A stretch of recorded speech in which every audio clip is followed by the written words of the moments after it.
Hello everyone, welcome back to my channel Priya wonders. ಇವತ್ತು ನಾನು vegetable egg fried rice ಯಾವ ಥರ ಮಾಡ್ಕೊಳ್ಳೋದು ಅಂತ ತೋರಿಸ್ತಾ ಇದ್ದೀನಿ.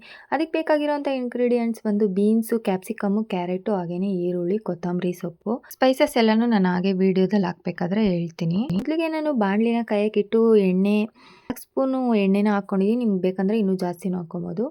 ಅದನ್ನು ಈರುಳ್ಳಿನ ಹಾಕ್ಕೊಂಡು ಫ್ರೈ ಮಾಡ್ಕೊತಾ ಇದ್ದೀನಿ. ಆದಷ್ಟು ಈರುಳ್ಳಿ ಸ್ವಲ್ಪ ಚೆನ್ನಾಗಿ ಫ್ರೈ ಆಗಬೇಕು, ಇಲ್ಲಾಂದರೆ ಅಷ್ಟು ಚೆನ್ನಾಗಿರಲ್ಲ ಫ್ರೈಡ್ ರೈಸು. ಬೇಗ ಫ್ರೈ ಆಗಲಿ ಅಂತ ನಾನು ಸ್ವಲ್ಪ ಉಪ್ಪನ್ನ ಸೇರಿಸ್ಕೊಂಡು ಈಗ ಈರುಳ್ಳಿನ ಫ್ರೈ ಮಾಡ್ತಾಯಿದ್ದೀನಿ. ಈರುಳ್ಳಿ ಸ್ವಲ್ಪ ಫ್ರೈ ಆದಮೇಲೆ ನಾನು ಅದಕ್ಕೆ ಕ್ಯಾಪ್ಸಿಕಮ್ಮು ಮತ್ತು ಬೀನ್ಸನ್ನು ಹಾಕ್ಕೊಂಡೆ. ಇವಾಗ ಅವೆರಡನ್ನೂ ಹಾಕ್ಕೊಂಡು ಸ್ವಲ್ಪ ಹೊತ್ತು ಜಸ್ಟ್ ಒಂದು 2 ಮಿನಿಟ್ಸು ಫ್ರೈ ಮಾಡಿಕೊಂಡೆ. ಅದಾದಮೇಲೆ ಅದ್ರ ಜೊತೆಗೆ ಕ್ಯಾರೆಟನ್ನು ಕೂಡ ಸೇರಿಸ್ಕೊಂಡು ಅದಷ್ಟನ್ನು ಚೆನ್ನಾಗಿ ಫ್ರೈ ಮಾಡ್ಕೊತಾ ಇದ್ದೀನಿ. ಇವಾಗ ಇನ್ನೂ ಯಾರೆಲ್ಲ ನನ್ನ ಚಾನಲ್ ಸಬ್ಸ್ಕ್ರೈಬ್ ಮಾಡ್ಕೊಂಡಿಲ್ಲ ಆದಷ್ಟು ಬೇಗ ಚಾನಲ್ನ ಸಬ್ಸ್ಕ್ರೈಬ್ ಮಾಡ್ಕೊಳ್ಳಿ. ಇವಾಗ ಅದ್ರ ಜೊತೆಗೆ ನಾನು ಕೊತ್ತಂಬರಿ ಸೊಪ್ಪನ್ನ ಹಾಕ್ಕೊಂಡು ಎಲ್ಲನೂ ಚೆನ್ನಾಗಿ ಫ್ರೈ ಮಾಡ್ಕೊತಾ ಇದ್ದೀನಿ. ಆದಷ್ಟು ತರಕಾರಿ ಎಲ್ಲ ಚೆನ್ನಾಗಿ ಫ್ರೈ ಆಗಬೇಕು, ಇಲ್ಲಾಂದರೆ ಚೆನ್ನಾಗಿರಲ್ಲ, ಹಸಿ ಹಸಿ ಸ್ಮೆಲ್ಲೆಲ್ಲ ಹೋಗಬೇಕು. ಇವಾಗ ನಾನು ರುಚಿಗೆ ತಕ್ಕಷ್ಟು ಉಪ್ಪನ್ನು ಹಾಕ್ಕೊತಾ ಇದ್ದೀನಿ. ನಿಮಗೆ ನೋಡಿಕೊಂಡು ನೀವು ಎಷ್ಟು ಬೇಕೋ ಅಷ್ಟು ಉಪ್ಪನ್ನು ಮಾತ್ರ ಹಾಕ್ಕೊಳ್ಳಿ. ನಾನು ಅದಾದಮೇಲೆ ಗರಂ ಮಸಾಲಾನ ಹಾಕ್ಕೊಂಡೆ. ಇವಾಗ ಅದಾದಮೇಲೆ ನಾನು ಪೆಪ್ಪರ್ ಪೌಡರು, ಅರಿಶಿನ, ಹಾಗೆಯೇ ಸ್ವಲ್ಪ ಬಿರಿಯಾನಿ ಪೌಡ್ರನ್ನೂ ಸಹ ಹಾಕ್ಕೊಂಡಿದ್ದೀನಿ. ನನಗೆ ಇದು ಬಿರಿಯಾನಿ ಪೌಡರ್ ಹಾಕ್ಕೊಳೋದು ತುಂಬಾ ಇಷ್ಟ, ಅದಕ್ಕೆ ಹಾಕ್ಕೊಂಡಿದ್ದೀನಿ. ಅದಾದಮೇಲೆ ಫ್ರೈಡ್ ರೈಸ್ ಮಸಾಲನೂ ಕೂಡ ಸೇರಿಸ್ಕೊಂಡಿದ್ದೀನಿ. ನೀವು ಬೇಕಾದರೆ ಬಿರಿಯಾನಿ ಪೌಡರ್ನ ಸ್ಕಿಪ್ ಮಾಡ್ಕೋಬೋದು. ಇದಿಷ್ಟನ್ನು ಹಾಕ್ಕೊಂಡು ನಾನು ಚೆನ್ನಾಗಿ ಮಿಕ್ಸ್ ಮಾಡ್ಕೊತಾ ಇದ್ದೀನಿ.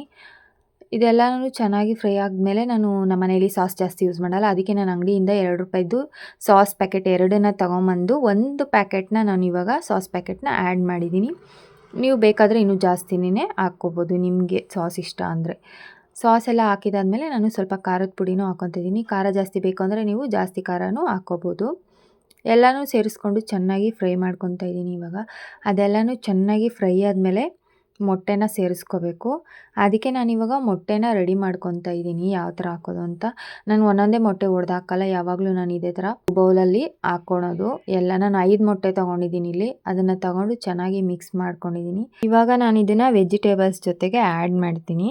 ಚೆನ್ನಾಗಿ ನಾವು ಇದನ್ನು ಆ್ಯಡ್ ಮಾಡಿಬಿಟ್ಟು ಕೈ ಬಿಡ್ದಂಗೆ ಇದನ್ನು ಚೆನ್ನಾಗಿ ಮಿಕ್ಸ್ ಮಾಡ್ಕೋಬೇಕು.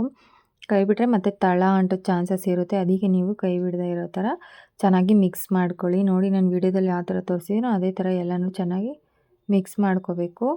ಆವಾಗಲೇ ಎಗ್ ಫ್ರೈಡ್ ರೈಸು ತುಂಬಾ ಚೆನ್ನಾಗಿರುತ್ತೆ. ಇದೇ ರೀತಿ ಇನ್ನೂ ಇಂಟ್ರೆಸ್ಟಿಂಗ್ ವಿಡಿಯೋಸ್ಗೋಸ್ಕರ ನನ್ನ ಚಾನಲ್ನ ಬೇಗ ಬೇಗ ಸಬ್ಸ್ಕ್ರೈಬ್ ಮಾಡ್ಕೊಳ್ಳಿ. ಇದೆಲ್ಲ ಇವಾಗ ರೆಡಿ ಆಗ್ತಾ ಬರ್ತಾ ಇದೆ ನೋಡಿ. ಇವಾಗ ಎಗ್ಗೆಲ್ಲ ಚೆನ್ನಾಗಿ ಫ್ರೈ ಆಗ್ತಾಯಿದೆ ವೆಜಿಟೇಬಲ್ಸ್ ಜೊತೆ. ಇದೆಲ್ಲ ಚೆನ್ನಾಗಿ ಫ್ರೈ ಆದಮೇಲೆ ನಾವು ರೈಸನ್ನ ಹಾಕ್ಕೋಬೇಕು. ಇವಾಗ ಇದು ಚೆನ್ನಾಗಿ ಫ್ರೈ ಆಗಿದೆ. ಇವಾಗ ನಾನು ಇದಕ್ಕೆ ಆಲ್ರೆಡಿ ಮಾಡಿಟ್ಟಿರೋಂಥ ರೈಸ್ನ ಹಾಕ್ಕೊತಾ ಇದ್ದೀನಿ. ನೀವು ಬೇಕಾದರೆ ಉಳಿದಿರೋ ಅನ್ನನಾದರೂ ಹಾಕ್ಕೋಬೋದು, ಇಲ್ಲಾಂದರೆ ನೀವು ಹೊಸ್ದಾಗಿ ಮಾಡ್ಕೊಂಡಾದರೂ ಹಾಕ್ಕೋಬೋದು.